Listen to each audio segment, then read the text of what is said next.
Arteta! What a strike! What a screamer! And a fantastic goal! Arsenal back in it! And here's Lipa, lines it up, finds the net. Arsenal are in front. Arsenal win, Mesut Ozil and Lacazette score goals. I'm not saying the apocalypse is upon us, but if you have a bunker, now might be the time to go there. This is the Arsenal Vision post-match podcast. My name is Elliot Smith. You can block me on Twitter, Yankee Gunner. All good things. All good things. Arsenal win. Check. Arsenal score many goals. Check. Arsenal concede. Let me make sure I have this correct. No goals. Check. Ozil scores. Lacazette scores. Brilliant performances from young players. Mustafi, not one Mustafi made the whole game. My goodness, folks. It is a new dawn, and it appears that the Dubai sun was just what the doctor ordered. Maybe not for the first 30 minutes, and maybe not for the hirsute Matteo Guendouzi. We will get to that anon, because we got to start with the good stuff. And the good stuff is who's here with me. Paul, you can find him on Twitter at Pause in My Pants. Hello, Pause. Woohoo. Clive, you can find him on Twitter at ClivePAFC. Hello, Clive. Hello. And Tim, you can find him on Twitter at Stoberto. Hello, Tim. Hello there. That opening sort of rolled off my tongue more than usual today. I've had a lot of coffee, and I feel like that's really the secret. But also, we haven't had something this good to discuss in a long time, and I'm really excited to do it. We got no real advertisements for you except to say we will do a Patreon podcast this week that will be a second half rewatch. Clive, I assume you are going to be okay rewatching that second half? Now you've just sort of pushed me under pressure. In fact, the whole podcast. Yep, I can do it. No problem. Hey, it's like Dennis Bergkamp. You say, hit me the ball as hard as you can. It's my job to control it, right? I put you on the spot for a podcast. It's your job to show up. So we will be doing that. So if you'd like to sign up for our Patreon, we'd love it. We'd really appreciate it. And if you don't, we also love it anyway that you're here. So all good. Enough about that. I do want to call out Tim, who made me look foolish on Twitter because I was bitching and moaning about how bad the weather was going to be and how it would ruin our game ahead of time, because Tim had told me that it was like apocalyptically bad weather. And then a bunch of people from the stadium sent me pictures where it was just kind of overcast and normal. So, Tim, you have anything to say for yourself as a meteorologist? Well, what the weather was like at kickoff and what it was like when people were leaving their homes would be quite different. And I still have the soaking wet clothes to prove it. Well, I can tell you that in America, there's a bad past of people producing soaking wet clothes as evidence of things. So it's a political joke, which nobody wants. So let's move on. Okay, enough about that. Tim, the lineup, obviously a talking point. We're going to skip bad stuff and get to good stuff early, but I do want to just discuss the lineup. I think, again, we've had some of these situations with Arteta where you could make the argument that if it was Emery, everybody be up in arms, but Arteta has maybe earned the right and has also just been given the right to have a little more patience. This was what you might call experimental, and a couple of head-scratching things. Guendouzi not in the side, and we'll certainly not in the squad. We'll talk about that later. Maitland-Niles continues to be left out, but interestingly, Lacazette on the bench, not for Martinelli, not for Aubameyang up front, but for Eddie Nketiah. And Ceballos did come into midfield, and Mustafi seems to be first choice. So for you, were you still sort of shrugging your shoulders and say, I trust Arteta, or did you have any kind of anxiety about this when you saw it?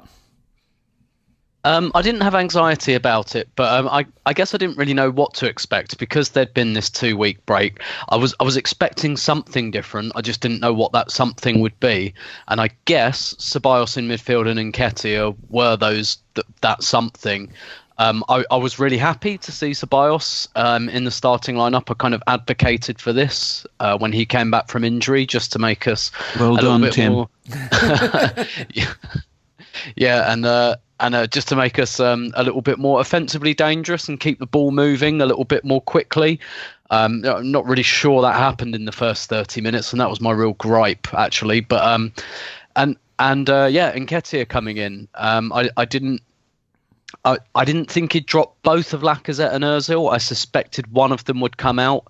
And I guess there isn't really a totally natural replacement for Ozil unless you play Willock there, who's a very different type of player, whereas Nketiah, I guess, is broadly similar to Lacazette, still not really similar, but so I didn't find that absolutely shocking. I wouldn't say I'd have put money on it happening, but when it happened, I thought, oh, okay, that's kind of fair enough, because he's kind of a more natural fit for that position than Martinelli. I think Martinelli's still more suited to maybe the inside left role. So, he's kind of nailed his colours to the mast on Mustafi. He'd picked him for the last few games, and he's not made a huge error since that Chelsea game. So probably no real reason to take him out at the moment.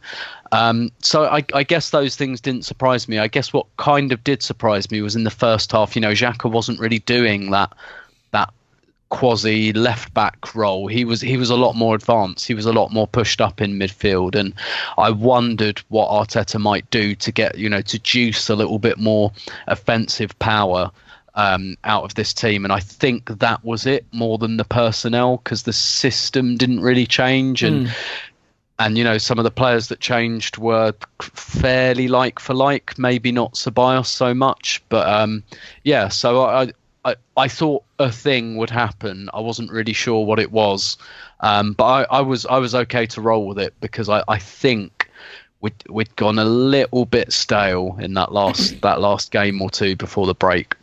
Yeah, and I mean, I could pick a nit with the Eddie Nketiah selection, in that if you want a sort of lower touch in the box goal scoring-ish kind of striker, we happen to have one. You have him playing out at left wing. Yeah, but I don't really think that was the role intended for Nketiah, because I think he wanted someone to do an impression of Lacazette, because Lacazette, even though not playing well, has been performing a function that Arteta finds valuable, and one that Aubameyang probably doesn't really do.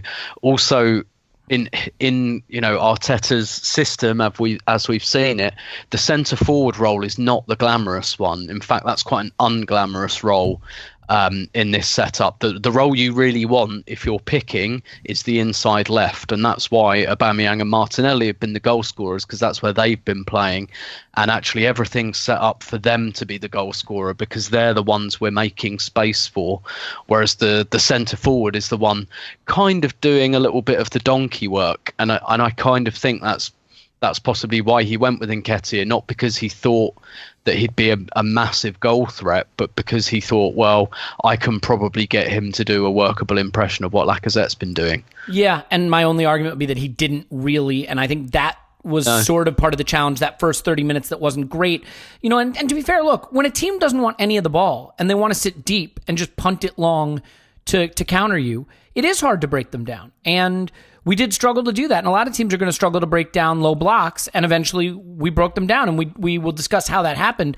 I saw an interesting statistic, though, that the only team that was able to restrict Newcastle from making fewer long balls, they are like the most long ball team in the Premier League. And the only team that restricted them to fewer completed long balls in a game this season was Leicester, who's also a very sort of pressing, harrying kind of team. And so I think we deserve a lot of credit for that. Our PPDA was really low. In other words, like we were getting the ball off them very quickly. And then eventually we did, start to find openings in that defense. So it did take us time. The interesting thing, I think, Clive, is that there are 3 or 4 different players who could be considered man of the match in this one. But the one I want to focus on with you for now is just, I want to jump right to the sort of exciting young player of the moment. And it seems like there is an exciting young player of the moment quite frequently around Arsenal right now. And that is Bukayo Saka. Just 18, playing really well. Arteta has complained that he doesn't have real fullbacks playing at fullback apart from Bellerin. Well, he'd be lucky to have more not real fullbacks like Saka. But I think Arteta also deserves huge credit, because the way he's constructed the system with the massive left-sided overload. Look at a heat map. If you get a chance, go to whoscored.com and look at the heat map for Bellerin and look at it for Saka. Bellerin's, you'd say that's kind of a fullback heat map, just sort of kind of advanced. And Saka's, you'd say that's a left-wing heat map. So, Arteta is getting the most out of Saka through the system by letting him play more like a winger or a wing back, and Saka's responding with tremendous performances. I mean, it seems silly to throw this over to you by saying, how impressed were you with Saka? But how impressed are you with Saka? Yeah, he was all right, wasn't he? He was fun. I mean, he's ending lives out there to pull off that nutmeg, in a Premier League game like that. That's just, that's Rondo stuff. It's called the Little Chili. The Little Chili. Okay. Yeah, he was interviewed after the game, and that's what they call that little nutmeg, the Amazing. Little Chili. No, I think it's not very often you get so many academy players arrive at the same time, and they've all got a bit of something about them, and we all get a bit excited, myself included, massively excited about them. But I do like this group. I do like the fact that they're coming through together. They've got a nice bit of speed about them. They're quite physical for their ages. and they've got a level of intensity about them, and that can be used in many different ways in the modern game. And so I've often felt in the past we had some very nice footballers that may not be robust enough to really affect Premiership football. And this group has, Saka's got a nice, I love the way he rolls people. I just like the way he rolls people. And when he gets into moments where he has to pass it, what I do is I look at his technique, and if he really frames the ball nicely, and he really looks at the ball. I know it sounds crazy, man, but he really cares on that final pass. Watch the videos again and look how he looks right at the ball, looks right at the shape of the ball, and he's shaping it at the right level of pace and touch and accuracy. And can I add something to that, Clive? Just because it's just what you were mentioning, and I don't want to lose it in the moment here. In his post-match interview, he actually referenced that cross that Pepe taps in, saying, "I was looking for Eddie. That pass would have been cut out. So I looked back and I saw Pepe. Like, it wasn't Nicolas Pepe head down, hammered as hard as you can through the box. Like, he really had a target and picked him out. Yeah, he cares about that delivery. He really focuses on it. He recognizes the importance of it. I mean, we all know how important it is, but some people just put it in there. Well, what you're really doing is you're giving it away. You're giving it away in an area where you can be broken on. So you've got to be really careful when you play those passes. And, Ozil's a good example of someone who's always done it quite well. He hasn't crossed it into the box. He's passed it into the box for years. He's made his reputation on it. And I think Saka's passing it into the box. He's really picking people out as if it's a forward pass from centre midfield. And that's really cool. That's really cool. I just see him as a good player. Don't want to put him into a left back or left wing at the moment. He has the intensity, the speed, the technique. He can go both ways. He takes shots off both feet. He's really accurate on his final ball. He seems to calm down under pressure when the pressure's at its highest moment, which is in the last third in the penalty box, when 55, 60,000 people suddenly stand up and their seats flick up when you're about to take a pass. That's pressure, right? And he seems to calm down in those moments. So, if you're scouting him, you just go tick, delivers under pressure regularly. And, so he's quite exciting to watch him. And let's just hope that we do get a chance to watch him. You know what I mean? Let's not make sure. His contract situation needs to get resolved, huh?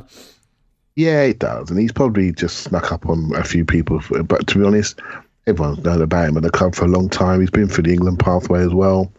He's not a surprise. It's interesting he's got to the last 18 months. I remember my friends online, Giles posted something that he shares the agent with Jadon Sancho, which worries me a little bit because he's no fool about getting people in the right place to position their careers. But that's just my little worry, because I'm hoping that the kid's come through Hale End. He's not going to mess about. He's going to stay, and and we'll be able to watch him for many, many years develop into whatever he wants to be. Yeah, because I don't think he's going to be one of those that arrives and disappears. Yeah, I was talking to Gunnerblog on Twitter about this, James, about him playing left back, and I think what Arteta is forcing us to do with these systems is think more about the areas players occupy on the pitch rather than the formation or the specific position they're playing, because he is occupying wide forward positions a lot. That's not to say he's not tracking back and defending, but there were times when Aubameyang was deeper than Saka defending. And I do sort of wonder, when Tierney is back, will Aubameyang move central and will Saka play that left wing position? I wonder what Arteta sees as Saka's future, but whatever it is, the talent is obvious. Paul, before this became a laugher, before it became a comfortable, easy win, it was a bit of a slog for the first 30 minutes. I think a lot of people will point to this game and say, second half was brilliant, first half was shit. I actually think the last hour was pretty good. That around the half hour, 35-minute mark, we started to turn it around. And while Ceballos and Saka and Pepe are all candidates for man of the match, the player whose performance started to turn the game for me is Mesut Ozil. He was anonymous for those first 25, 30 minutes, and then slowly but surely was getting on the ball, was dropping in, was moving right across the pitch, all through the line, but between the lines. And there's not really a lot of space between lines for Newcastle because they do really pack it kind of closely together. But as they started to try to counter us a bit more and some of those spaces popped up, I thought Ozil really was influential in turning the tide of the game. And if he didn't ultimately wind up being the man of the match, maybe he was the man of the change in the match, if that makes sense. Yeah, good. So nice setup. I think the game changed on 31 minutes. That's when it's kind of like dominatrix. Can I tell you what changed it then? On 30 minutes, I tweeted out something nasty and moaning about how poorly we were playing. So you're welcome. It worked, because on 31 minutes is when Ozil does that. He receives the ball 2 feet with his back to upfield, and he flicks it round the player, the midfielder, and then outside of his left boot puts Aubameyang through with one ball on goal, and Aubameyang could have done better. And from there, the tempo's kind of set. But I do think you got to evaluate it as a pair of players. I think him and Ceballos keeps finding Ozil and keeps opening up the play. He's much more of a joker in the middle of midfield, doing the thing Santi used to do in terms of finding Ozil. And Ozil is not, I mean, we know that he's not a self-contained player. There are games that don't work for him, setups that don't work for him. Being out of possession isn't something that suits him. But just having a formation isn't enough. You need that other player, that player before Ozil. And Ceballos and Ozil, I actually think both Ceballos and Ozil were the same all the way through the game. I think from minute one, they were doing the same things. It just wasn't quite coming off a little later on. Newcastle were extremely compact with this 5-4-1. They're very good at it. They got results against big teams, and it was working. And it was kind of, but we weren't getting the movement ahead of those two. I think Ceballos and Ozil did the same thing pretty much through this game, and just started to click around that 30-minute mark and through to the end of that half. And we kind of doubled down on it in the second half. I think Tim's right about Xhaka maybe not falling into that left back spot as much in the first half as he does in the second half. But I think it's almost a momentum thing, cause and effect. I think as the momentum, we leaned into it, and they maybe began to sit back a little bit more and accept their role. That allowed Saka to push up, which almost necessitates Xhaka swinging to the left. And you see many instances in the first half of Ceballos taking up the more central position and pointing to others where to move the ball. He's really quick. He really zips it along. And that means when the ball goes through to Ozil, he's in a pocket of space because, Ceballos doesn't blink. We've seen him playing those dangerous balls out of deep midfield. But when it starts to come off, those things fly around, so that Ozil's in a pocket of space, and the Ceballos has drawn attention to himself. Then Ozil's got it, and he's got his head up, and he's got his options. So I think those two guys, if we can find a way to get them on the pitch, and that's not that easy to do away from home and in other formations, but that was what lit up for me. That's why Ozil came to life in this one. Yeah, and in fairness to Ceballos, I don't think he is credited enough for what I think is a pretty good job tracking back defensively. I definitely think he's, pretty switched on doing that.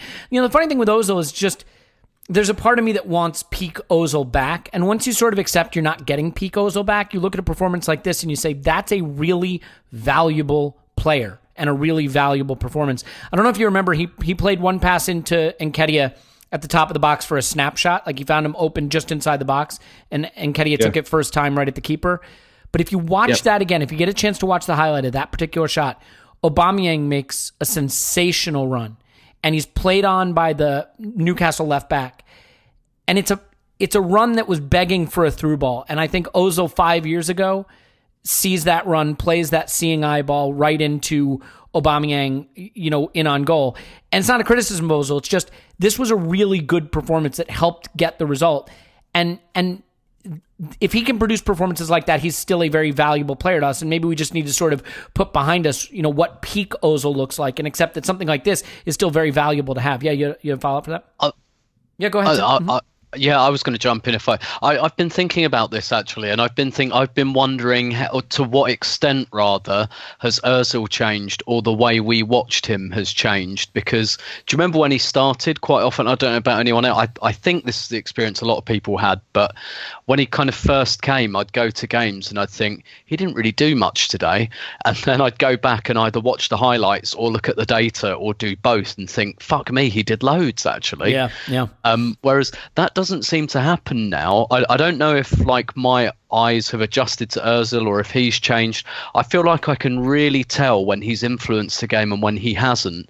I think you're right. What he isn't anymore is that player he was 4 seasons ago, like picking out through balls and whipping in great free kicks and getting assists. To me, I think his value now is more in knitting the game together and being that guy that kind of creates a bit of a bridge between the front. Like he's almost become not in style, right? But this was always why I advocated for Alex Kleb, even though his as well, just beyond reasons like he just fit my eye, and I just like players like that. But I always kind of made this argument that he was almost like a lubricant for the team, even though his kind of numbers were pitiful, and I completely understood like this almost comical aversion he had to shooting pissed people off. But I always thought that he kind of greased the wheels of the team. I feel like that's the player Ozil has become more now. And I watched this game, and even though you're right, like he scored, a goal at the end, which was, a decent. He probably got a bit fortunate with the goalkeeper. Yeah, the finish was good. The move was brilliant. But yeah, the move was great, and it was great that he got in that position. But even like before that, I felt like, I was watching and I was like, Ozil's running this game. And actually the difference in this, so the difference was fairly obvious in terms of Aubameyang moving a little bit more in field and being more of an inside forward than a winger in the second half. And you can see that in the first 2 goals, right? Because he's in the box to head the ball. And then for the second one, because he's more inside, Saka's more pushed up and he delivers the second goal. So that's the important change. But for me, watching it, I felt like, Ozil's like, whether he's stepped up a gear or whether the game has just changed. As it was unfolding, I thought, Ozil's influence is growing. We're getting better. And I'd be interested in your guys' opinions. Is that because he's changed as a player, or of like we adjusted to this player and we watch him in a different way now? Well, I would say 2 things that, and Clive, I'll let you get in on that. But I would say certainly, Tim, we have adjusted the way we watch. And I think he has trained us a little bit that movement and finding space and keeping things ticking over and keeping the ball is important. Like one thing I really appreciate about Ozil in that sort of right wing fielder role, sometimes he'll get the ball and he'll want to play it forward or look for an opening. There won't be one. And he'll carry it all the way back to the center of the pitch. You know what I mean? Around a guy, around another guy, skip past another guy. But it just keeps possession, and that to not he's technically so precise, and that's something he's never lost. He doesn't waste a pass. And you know what? Maybe the best part about him scoring the goal is look at the position he's in when he scores it. The one thing I think's been missing is that guy, that number 10 in this system, has to be willing to burst beyond, get in the goal, get into the box and beyond the strikers, and make what we would maybe traditionally identify as a Ramsey run. I think people have blamed his physical drop-off for this. I'm not sure that's right. I think he's got almost all of the same physical capability he had before. I think his confidence has been way down. You see it on this finish, right? He's got so much class. He could have put that ball anywhere, and he puts it almost into the keeper's arms. I just think he's not being aggressive enough into the box, but he can pretty much do everything he did before. I mean, there's a sprint he has against one of their defenders in this thing where he like really lights it up, pushing him to get the ball. And he's still got a burst. He still can run 90 minutes. We're very effective pressing in this. And some players, Nketiah didn't have a great game. And maybe we'll talk a bit more about that. But he did certain aspects of his job very well. The pressing, along with Ozil, Pepe, Aubameyang.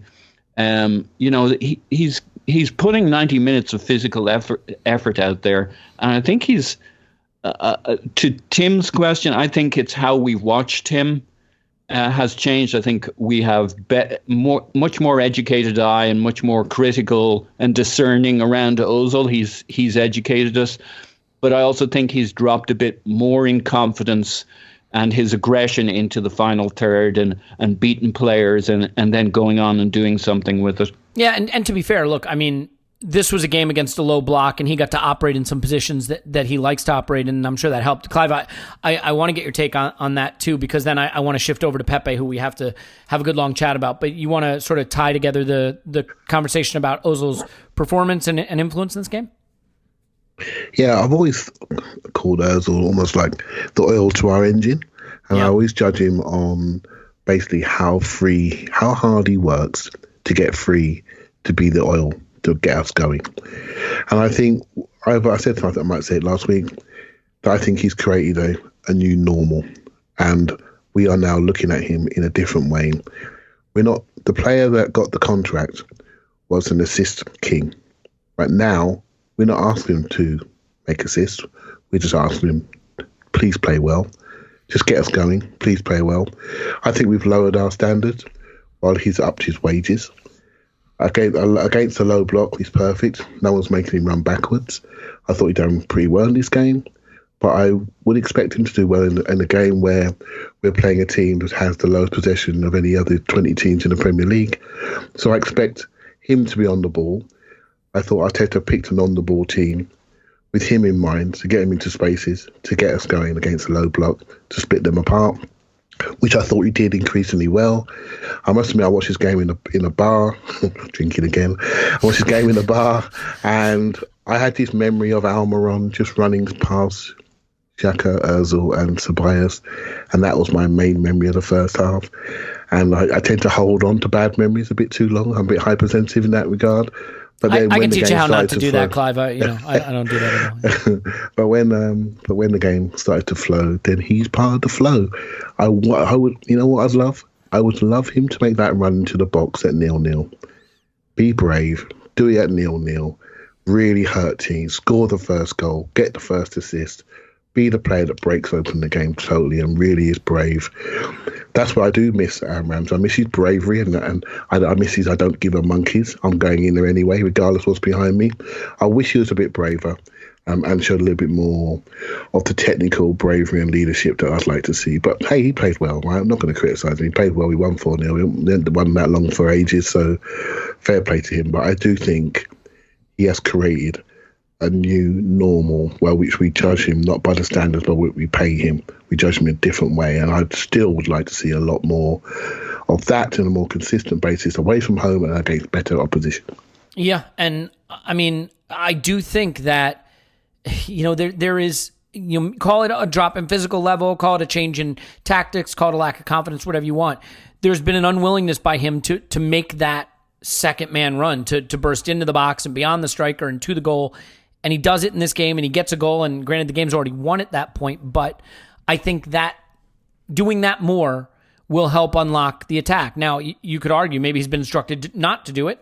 I don't know. I can't speak to that. I just know that I think it would add, I mean, it sounds obvious, but I think it adds a threat. I think, Paul, I want to really focus on Pepe's game here because it is so important. But if you were Mikel Arteta, knowing what we know about him and what he's been trying to get Pepe to do you think you're going to be more excited about the 1 goal and 2 assists or leading the team with 10 ball recoveries? Yeah, well, he emphasized the work Pepe did defensively, and maybe some props to Arteta in how well he uses the microphone. He's used it with so many players now to evince a reaction, and he's gotten that out of Pepe. I thought Ceballos looked charged up physically as well. I think he was a lot more athletic, and I think that's another response to what Arteta's doing. And I mean, Arteta said that Pepe probably needs 15 games, 15 starts to really step into the role. And I mean, even Arteta talked about the price tag. When you think of the managers we've had and how they've used the microphone, Wenger was a master, but he'd always protect the players. Arteta's much more aggressive in the statements he makes with that microphone. And Emery was just kind of a waste of time to be listening to him. And I think that was a major part of his issue with the players. They kind of stopped listening to him too because there was nothing coming from it. But every Arteta statement has a nugget in there somewhere.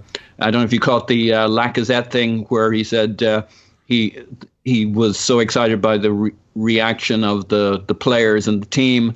They love Lacazette because he works his balls off. Those were the final words of the press conference. And, he just has a way with words of, in a couple of sentences, putting a message out there. And he's done that with Pepe, I think, masterfully. In this game, Pepe was... I thought he struggled in the first half to really find a foothold there.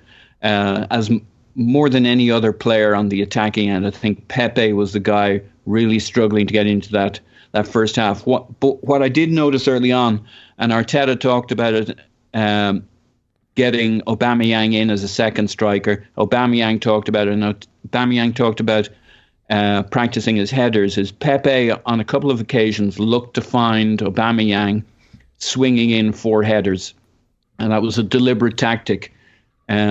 In the first half, once or twice, and that's where the goal comes from. So he's been worked into the game plan, but it did take till the second half that he really started to light things up. But in the first half, his defensive work kind of paid off. So you got to see a bit of both. Yeah, and I mean, look, I'm not going to sit here and lie and say what I really appreciate about his performance that he won the ball back, because that's not true. But I do think that those are the things he has to do to stay in the team. So, Tim, I mean, you come back from a 2-week break. Pepe was not used at all against Burnley, and I think we all agree that was a pointed decision. I mean, we could have used him, and we didn't. He apparently does what he's supposed to do over that 2-week period, and he starts, and he plays well, and he gets the goals, and he gets the assists, and he does the work off the ball, and it just kind of looks like an Arteta masterclass in terms of man management. We'll see if that pays off with Guendouzi, who we'll come on to in a little bit. So, I mean, is this game for you a testament to Pepe's quality and Arteta's man management sort of equally? Yeah, a little bit of both. And I think a lot about this game just tells you that break was needed. And I think Arteta described it as like pre-season. And actually, I was thinking it was more like the 2 weeks he should have got when Emery should have been sacked. Don't do it. Just don't. Because I wake up every day and the first thought in my mind is, why didn't he have the international break? I mean, that's literally my first thought every morning. Yeah. I mean, except, of course, with this one, it means he keeps all of his players and they're not all, well, there's actually quite a lot of Arsenal players who aren't internationals at the moment, which might tell you something. But, he got that 2 weeks, which is why I say I expected something to change, but I didn't really know what it was. And there are a few players who needed it. Not like I don't think there's a single player in this team at the moment that I worry about fatigue-wise. That might change as the Europa League swings back in. But, because they've all had spells out of the team for one reason or another, which again tells you something. Or with the exception of Aubameyang, who had a 3-match ban just before this break, and Leno, who's the goalkeeper, no one's really played every single game. They've all had a break at some point. So it wasn't fatigue I was worried about, but and I think a few messages, like the one for Pepe, who himself didn't really have much of a pre-season either because of AFCON over the summer with Ivory Coast. So I think just a little bit of time just to get some of those key messages through to some of these players, and Pepe. I don't know if. I don't know if this was like some kind of illusion on my part, but in this game, it felt a little bit less like Arsenal were doing that, the 5 attacking lanes thing that we've been doing. This felt more like a front 3 to me. And I thought Pepe was picking up those half space positions a little bit more. And when you look at where that cross comes from for Aubameyang's first goal, he's not out on the touchline. He's where he is the corner of the penalty area. He's about 5 or 10 yards further inwards. And I felt he did that quite a lot. And Bellerin actually did the overlap, I think, a little bit more, but maybe that's just because we changed ends this time. We shot towards the North Bank in the first half, which meant I had Pepe on my side in the first half, which hasn't happened before.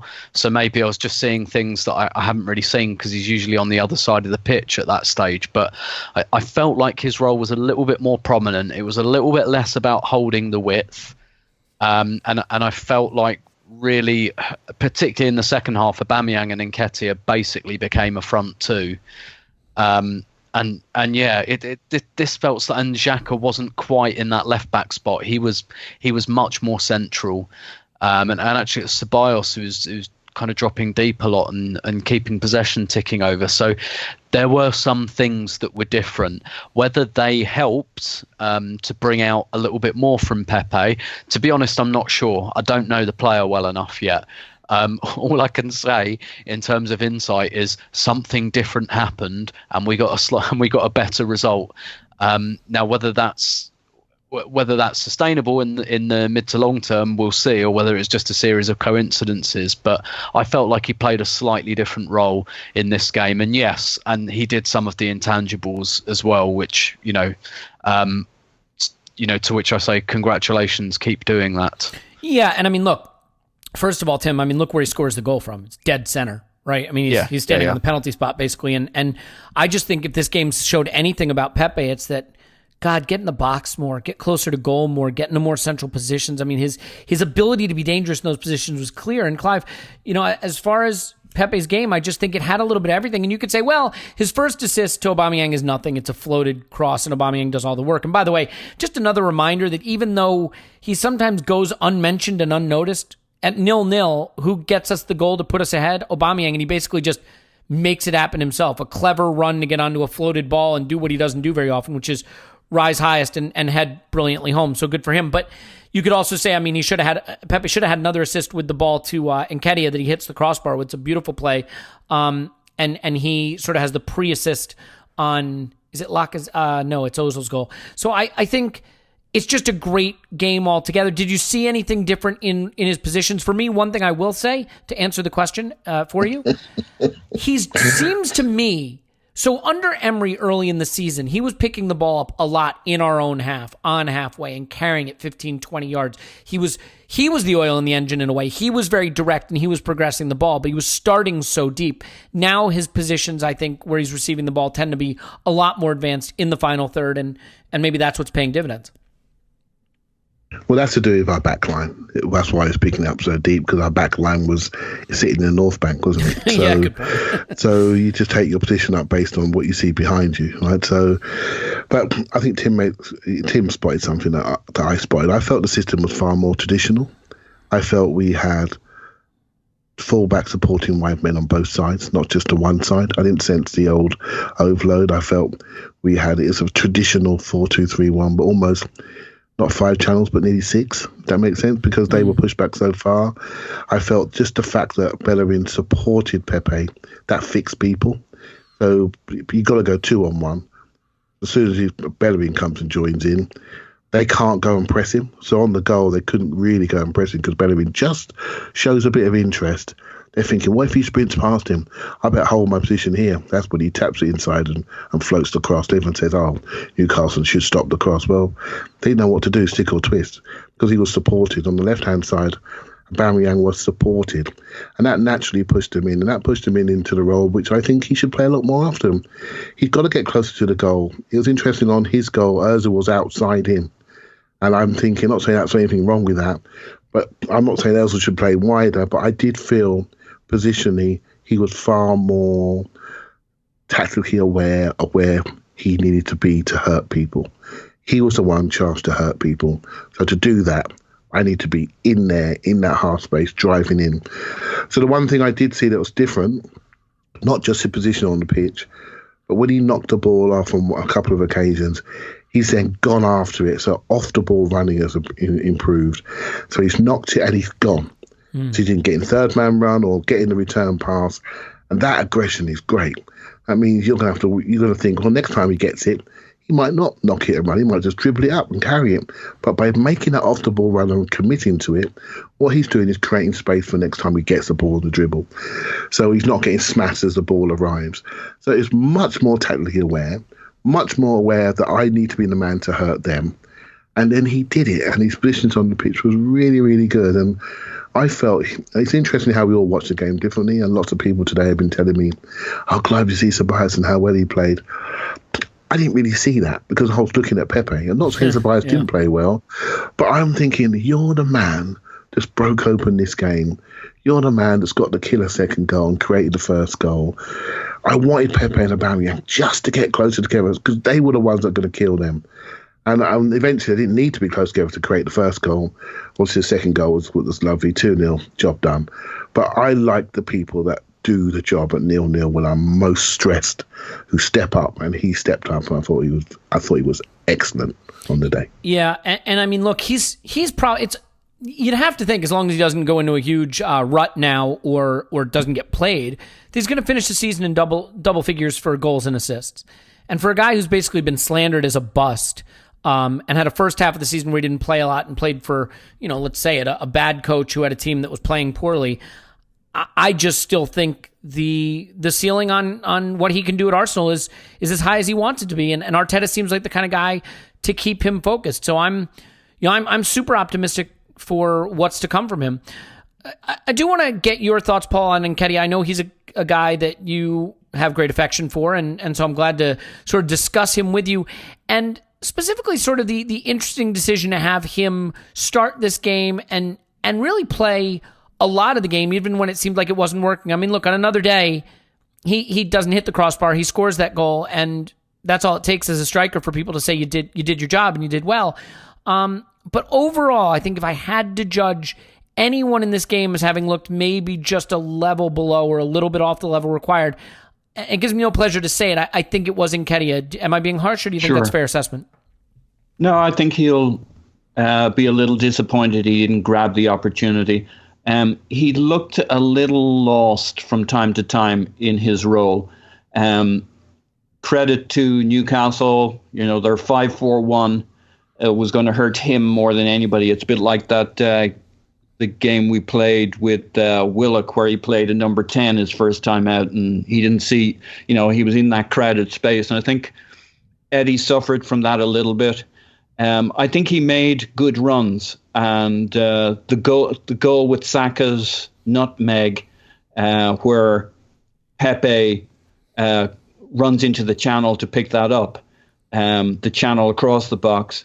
Eddie, I'm not saying he does anything magical or mystical here, but he's on the 6-yard line waiting for that ball there, which kind of opens up that line there. So he's making the runs, he's taking the positions you want of a striker. And one of my frustrations with Lacazette, although he's doing a lot of work these days, is he's not the guy getting into the 6-yard box.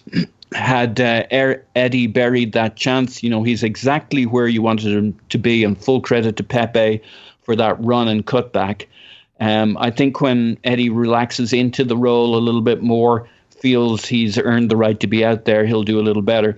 I think the consternation with Eddie starting and how could we start Eddie instead of Martinelli? There were generally a bunch of meltdowns before the game started, and I understand that. That's how games are before you start when you see the lineup. But we're committed to Aubameyang from the left as a second forward. And how much of a second forward he plays depends on how good we are getting the ball up the pitch. And I think Ceballos had a lot to do with Ozil playing further forward, Pepe getting into the box, and Aubameyang getting in there as a second striker. We'd 9 shots in the first half when all's said and done. And that's not very typical of us. And I think the way we played got other players up the pitch, but the guy who suffered a little bit was Eddie. I think he could have handled it much better, but I think the center of that pitch, he struggled a little bit. But he worked hard, he pressed, he got back to make a few tackles and kind of do that dropping in thing Lacazette does, but Lacazette does it better. And it rested up Lacazette to come on and score the goal that Arteta said he thought he should score. So, yeah, it'll be interesting to see, though, what happens next time out. The idea that this was a rotation team and 11, I didn't buy that at all. I think Arteta has talked about many times about it's important for these players to find rhythm, and they will have lost some rhythm, and we saw that in the first 30 minutes. So I don't think this is a rotation team and that we'll send out the real team against Olympiacos on Thursday. I think there's a very good chance that almost every one of these players at least went into this game with an eye to nailing down a position against Olympiacos. So it'll be interesting to see what happens then. Does Lacazette come back? That's probably the one position where it's his easiest call to make certainly. Yeah, but it won't be Martinelli because he doesn't play as a centre forward under Arteta, and he hasn't been drilled. And Arteta's a system guy, and it won't be Aubameyang up front. So you think no, because he can't do that hold up and build play kind of stuff that he wants from that position. And it's not how we play. I mean, the whole think of all the knock-on effects, the Saka role versus Aubameyang, everything we've been working on. Then you'd play Martinelli at left wing. So it would be Martinelli for Nketiah, but Martinelli would move left and Aubameyang would move central. It's doable, but it's breaking the structure. It's kind of, and the idea that he could have done it for this game, play Martinelli against Nketiah, it's kind of like, is the manager a man of his word when he holds back a player from going on loan and says, I will give you chances if you work hard? I mean, I didn't really see that you just drop in Martinelli in a position he isn't playing, etc. So it made sense to me. It took some balls. He was true to his word. I think Nketiah could have done a little better, though. Yeah, I mean, Tim, is there sort of a risk here? And this is like, playing 3D chess psychologically, but where Arteta was like, look, I promised Ceballos minutes, I promised Nketiah minutes, we're playing one of the worst teams in the league. And you could say, well, they're level on points with us. Look at any of their advanced metrics. I mean, they're the worst at creating goals and the third worst at conceding them. I mean, they've been awful. Is it possible he was like, this is a perfect spot for me to get the minutes to Nketiah and Ceballos that I kind of promised them, keep them, in the fold, keep a few players rested and ready for the big game against Olympiacos, and then lo and behold, this team goes out and wins 4-0 and gives them a really hard decision, which, to their credit, that's what players should do, give the manager a hard decision. But do you agree with Paul that this is by no means a rotated side, that this was an audition for Thursday, or do you think it was meant to be a rotated side that now has given him a very tough choice to make? Yeah, quite possibly. I'm not sure that much. I don't want to say that much thought went into it. I'm not sure it's quite as. I think there's a measure of, well, we've got to rotate because the Europa League's back and we're playing on Thursday, and that's very important. And yes, some of the players that came in will give him a tough choice now because, from what we're hearing, Guendouzi was dropped for reasons that weren't football, and therefore would Ceballos had played had that happened? Quite possibly not. You'd have had Guendouzi there instead. I certainly think Ceballos has given him something to think about. But a hell of a lot to think about, I think you'd have to say. Yeah. But then again, different teams pose different challenges, and like you say, like Newcastle aren't the sort of team that are going to come to the Emirates and give you midfield the run around. So it certainly made some sense. I thought it made perfect sense to play Ceballos anyway, even separating the Guendouzi situation. Nketiah, I think this was a good way of getting him a game. And look, he kept him for a reason. And that's not just, nobody was expecting him to do that. So he did that for a reason. He did that because he sees something. He was under no pressure to do it, and he didn't have to promise Nketiah anything really. But Lacazette wasn't really producing. I didn't see all of the Burnley game. I only saw the highlights, but from what I gather, he didn't even really do the stuff that he usually does well, as well as not looking like scoring. I think what's really interesting is actually Lacazette's scoring has given him, that's possibly the worst thing that could have happened to Nketiah, because I very much think that the only real problem for Lacazette was that he needed a goal, and you could see his relief when he got it. And what was really funny, and what it actually, meant to the team too. Look at the celebration. Yeah. And like that old cliche about, it just needs one to like go in off your arse or something. And actually, when you look at the Lacazette goal, he completely mishits it. And it goes in. It turns out to be the perfect strike by complete accident because he messes it up, which is just like that cliche absolutely summed up, because his confidence is so low in front of goal that he can't even strike a ball cleanly when given that much time and space. But the fact his immediate reaction, Tim's hilarious, because like you can see on his face that he thinks it's hilarious it went in off his ankle, but he doesn't give a shit. He got his goal. Exactly. And now, if you give him that exact chance again, that won't happen. He'll just put it in without thinking about it. So there's kind of a double irony at play God, there. I hope so. But the fact that he's scored now, I think, means that he will come in for Nketiah now. I thought Nketiah was fine. I don't think he was. I think the thing is with Nketiah is I've said this before. I think he's quite good. But is quite good. He's quite good at doing the drop-off, link-up stuff. He's quite good at scoring goals. I'm not sure he does either of those things at a level that really makes you think that he's Arsenal's next number 9. And I think Lacazette's goal probably brings him back into the fold. But yeah, it's given Arteta plenty to think about, and even when you think about centre back, right? Because he's playing Mustafi at the moment, I think principally because he can pass the ball a lot better than Socrates can. And we've got, at time of recording, we've got Pablo Mari playing in the under 23s at the moment, and he can do that. So when he's back, that gives him another option. And look, the Europa League's back now, and assuming we get through against Olympiacos, that puts us back on the treadmill we've not been on since the new year, really, which is 2 games a week, and we're going to need to rotate. It's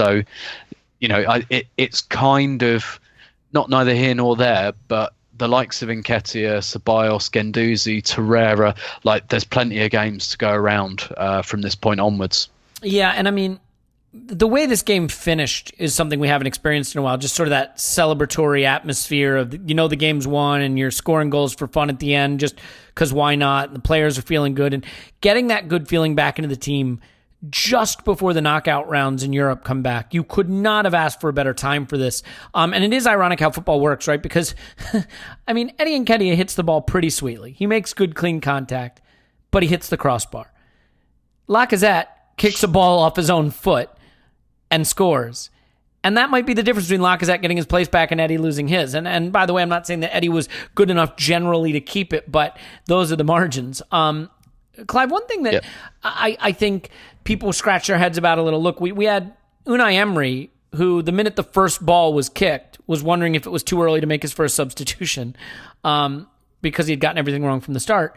Mikel Arteta is going back to maybe more the Arsene Wenger mentality in a way of let them play through it. Let them solve the problem on the pitch. Trusting that the system he's put in place and the players he's picked can solve the problem. And I do like that gives them the chance to get into a flow. Because look, football, we were bad for 25, 30 minutes in this game. But that's football. Very, very rarely are you dominant 90 minutes. And so you never know. Maybe your team is bad for the first 45 minutes, but there's a 20-minute period of dominance in them. Now, sometimes there's clearly something that's not working. You've obviously made an error and you have to change it, but sometimes it's just a matter of them needing to solve the problems for themselves out on the pitch, and the team did that in this game, and he waited, I think, until the 82nd minute to make his first sub when Torreira came on for Ceballos, I believe, and then 85th minute when Lacazette came on for Nketiah. So do you like this idea of trusting the players to solve the problem, or are you feeling that he's maybe not using his subs bench as effectively as he could?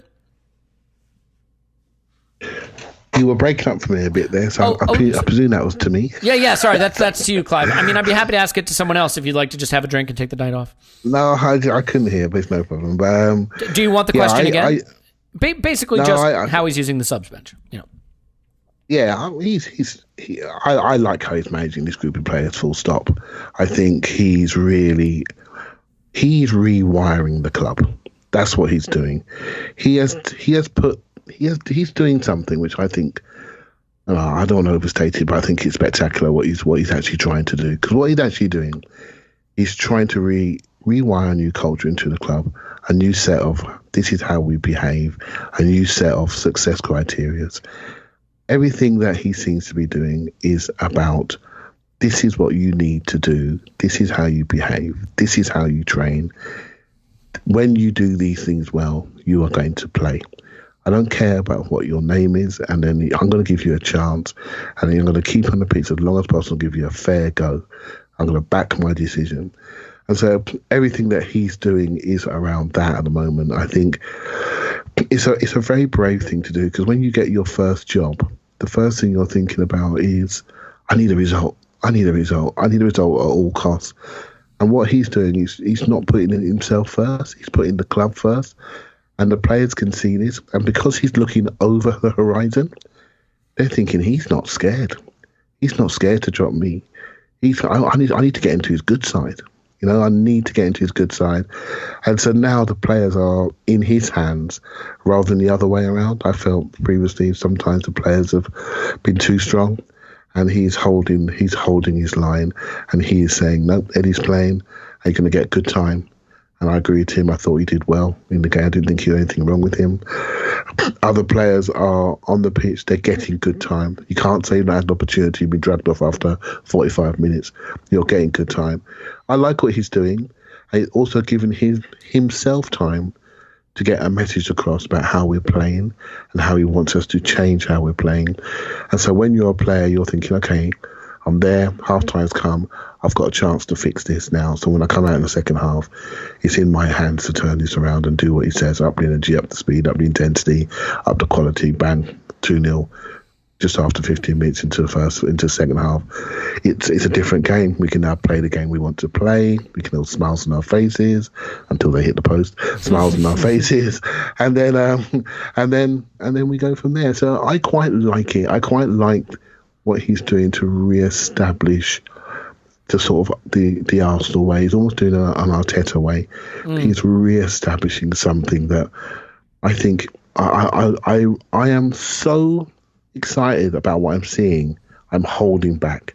I don't want to go over the top because I'm happy to go over the top because nothing's there yet. But if you look and you read and you watch, and I'm sure we're all doing that, you can see he is rewiring the culture of the club about what's acceptable, and it is brilliant. And I'll tell you, we just got to stay behind him. Well, it's interesting, right? Because in a way, I mean, we very much think of Emery as not having been a good man-manager, despite the fact that he was also not very much of a disciplinarian.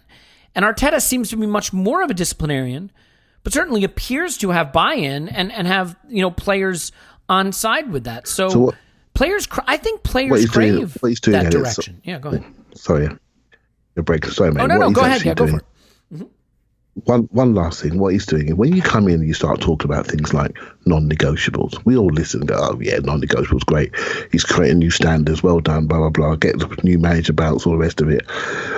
When you actually say, these are my non-negotiables, and then people are not acting correctly, and they're ignoring those non-negotiables, then you're forced into action. And then you have the authority and the discipline.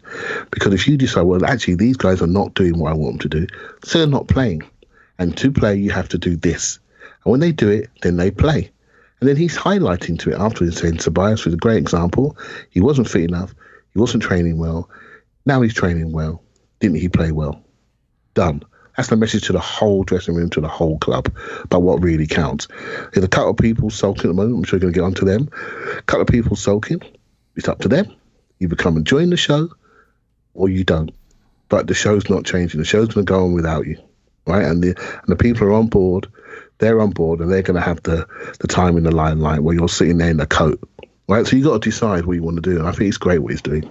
Yeah, and I definitely think that you want your football club to be a meritocracy at some level, in that your performances and your behavior keep you in the team or get you out of the team. And then if they are righted, they get you back into the team. So that seems to be working. And I mean, that's going to lead us to a conversation that we'll probably wrap up with on the Guendouzi thing. But before we do, Paul, I just want to talk about how this Manchester City Champions League ban, assuming everything goes the way we believe it will, 5th place will now be a Champions League spot. And in a way, it changes the calculus for Arteta because, good Lord, I mean, pretty much you could have assumed that Champions League was gone. I mean, I think in most models we were less than 1% to make the Champions League to get into the top 4. And as a result of that, it was, it was easy. Just write off the league and play for the Europa League. But now with 5th place being a Champions League place, like, that's not gone. I'm not going to say it's easy. I'm not going to say it's even likely, but it's something he has to think about. So do you think this changes the calculus for him? And does he now have to really recalibrate to focusing on the league because 5th place is not is not beyond our capacity? So I think this this new gate into the Champions League is a bit of a mirage for Arsenal. It feels like suddenly it's back on, but the realities are we're still a mile off. But can I tell you something that backs you up there, just real quick? The 538, and their soccer predictions aren't always the best. I say soccer, obviously football. I apologize. Will never happen again.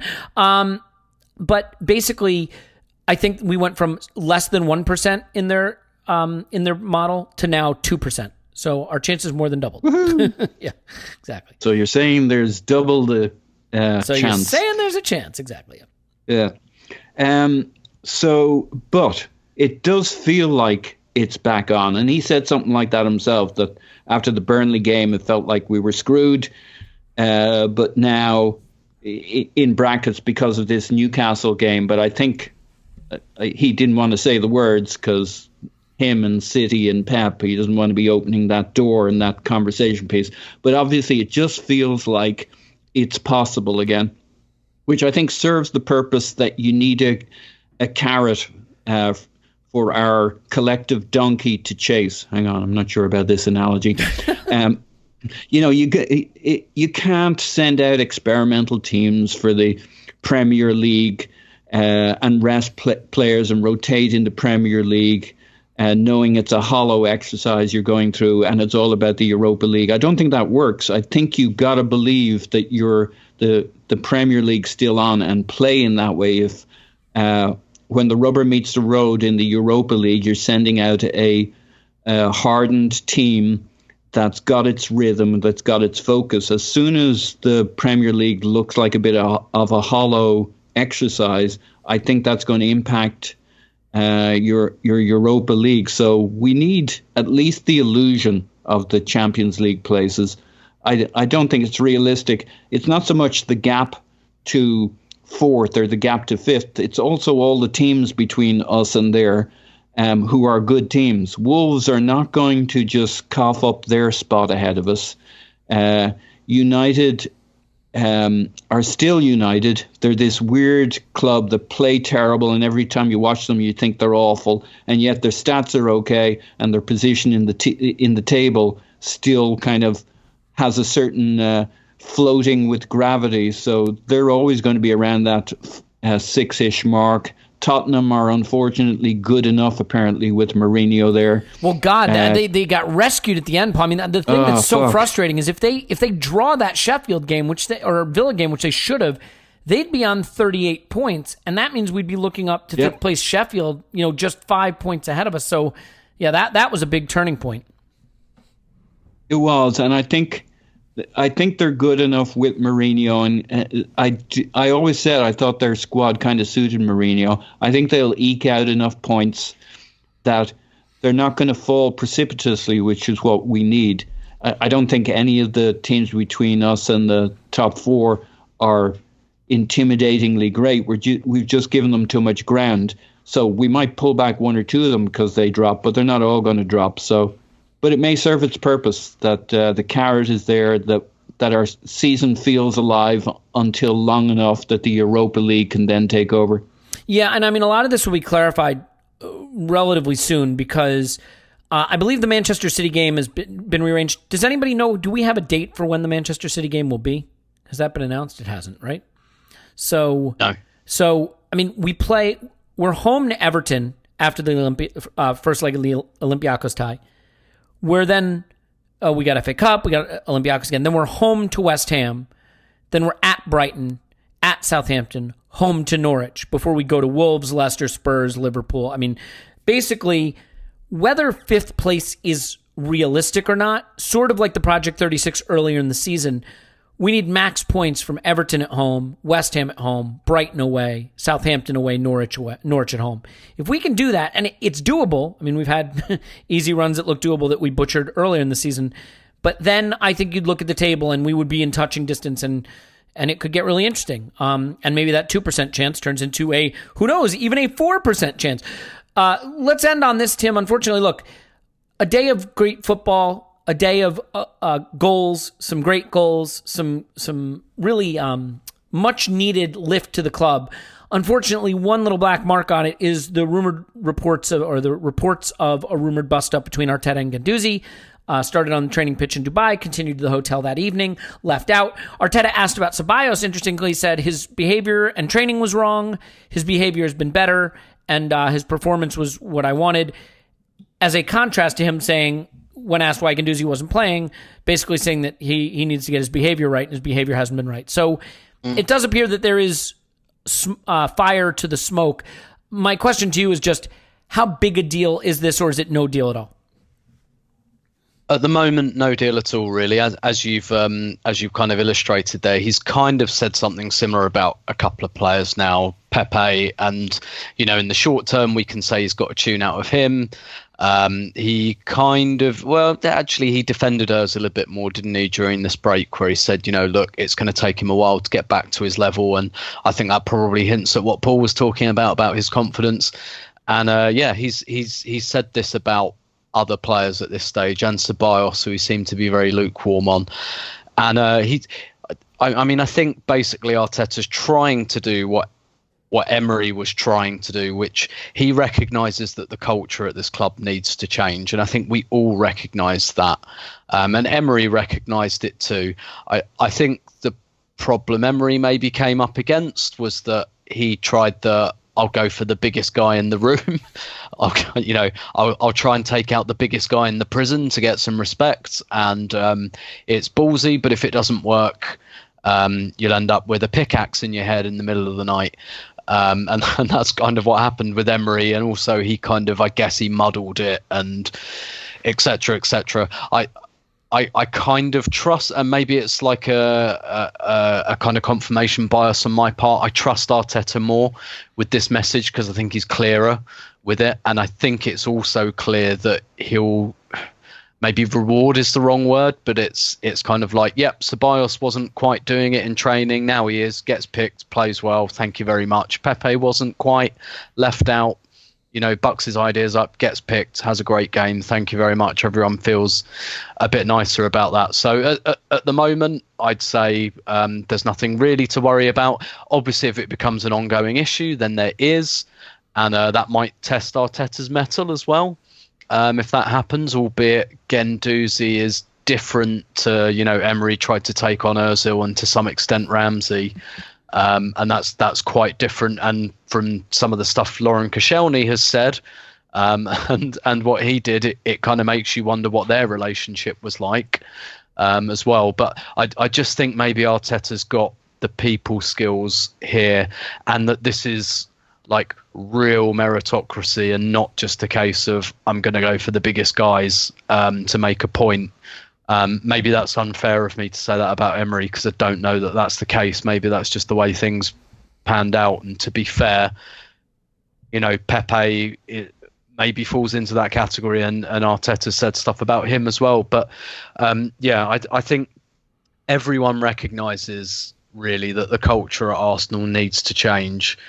And Arteta's trying to go about doing that, and he said a lot of stuff when he took over about how about returning Arsenal to what they were, and he made a lot of references to changing the culture, and he spoke about that Man City game where he was on the bench for City and he said he was just sad by what he saw, and he's going some way to trying to fix that. Obviously time will tell, particularly in this scenario, whether he's done the right thing. But at this stage, I'm not worried. It happened to Iwobi, didn't it? Iwobi was a bit silly, had too much to drink at a party, got dropped, came back in, no real problem after that. So at the moment, it's in the isolated incident bracket. But, obviously we'll see if and how things develop in the next couple of weeks. I'm not hugely worried just because Guendouzi was taken out of the team at Arteta at the kind of beginning, and he kind of fought his way back in. So in that respect, it's unfortunate for him that this has happened at the point where he fought his way back in, but he's already shown once that he's got the kind of the humility and the confidence to fight his way back. So I think the other thing that helps him, Tim, maybe is the fact that he's friends with Aubameyang, Lacazette. He's in that little clique where they're his big brothers and they can kind of steer him right. Yeah. Yeah. Yeah, absolutely. Yeah. And look, sometimes circumstance helps you in that if you're going to drop Guendouzi to teach him a lesson, losing 3-0 and having Ceballos play like shit wouldn't help. Winning 4-0 and Ceballos being a candidate for man of the match, the guy who ostensibly got your place, like that's going to let Guendouzi know, oh, hey, it's not just going to be handed back to you. Like I reference it a lot, but when Arsene Wenger tried to discipline Alexis by benching him for the Liverpool game and brought him on at halftime, that's the definition of a muddled message. Like, you can't start, but oh shit, we're dying, we need you. Guendouzi has proven to be replaceable. And there are people who think Guendouzi's shit, want to believe Guendouzi's shit, and will just use any chance that there's negative press for him to confirm that bias. We all confirm our biases. I'm not blaming anybody if that's how you're taking this, because I get it. I do it too. He's a good player. And what Arteta's doing with him right now is good, and it's healthy, and hopefully he will take it in a good, healthy way, and it will be a positive learning experience for him. Last little bit here, Clive, because we got to go. I got a hard stop. But Yep. Europa League, I was about to say Champions League, sadly. No, Europa League back Thursday. Arguably the biggest part of our season now returning. Ironically, in those 538 prediction models that I referenced earlier, they actually have Olympiacos, I think 51-49 favorites in this tie. The betting markets have us huge favorites, but it is away first. It's not easy. Just really, really quickly, your expectation of what the team might look like and what you think will happen on Thursday. What's happening? I think the team. I'm not too worried about the team, I'm really saying it. But when I'm walking towards this game, I'm thinking our bottom isn't too low anymore. I'm not seeing us getting ripped apart regularly. I sometimes feel as though we're not as dominant as I'd like in certain areas, but then we go dominant in the next 5 minutes and it's like game over. Do you know what I mean? It's difficult to judge this team at the moment. I'm really struggling with it. I got to be honest with you. Not the analysis, but how I feel watching these games. I feel really nervous watching them. Really nervous, and it's because my expectations are heightened by what I think is really happening, and I so wanted to succeed. I want this guy to succeed because I think he's doing some really good stuff. And if we mess up on the football pitch, then we won't see somebody which I think has got incredibly high potential in the new manager. So I think we'll be fine because I think we've solidified things. I really do, and that means we're creating a platform by which our talent can shine. I do feel we must get Pepe and Aubameyang inside a lot more. If we do that, we have two incredibly good and incredibly dangerous players. Let's not misuse them. Yep. Let's not have them tracking fullbacks. It's just not right. We have to change things to get them inside, and we'll be fine. Olympiacos have the impetus to come out and play at home in the first leg and try to get goals, and I think that could make them vulnerable. We'll see. The one thing I will say is, there have been a lot of false dawns. So let's just hope. I mean, you could not have asked for a better time for us to have a big win, good performances all over the pitch. Let's just, go from strength to strength, as they say, and dominate and win comfortably, and then go on and dominate and win comfortably every single game the rest of the season. By the way, Arsene Wenger comes out, asked about City. Quote, people who don't respect the rules have to be punished. He went in two-footed on Manchester City, and you love to see it. So he's only gone and done it again, as the kids say. Paul's on Twitter at Pause My Pants. Thanks, Pause. Woohoo! Tim's on Twitter at Storberto. Thanks, Tim. My pleasure as always. Clive's on Twitter at ClivePFC. Thanks, Clive. Thank you very much. Talk to you tomorrow for the rewatch, my friend.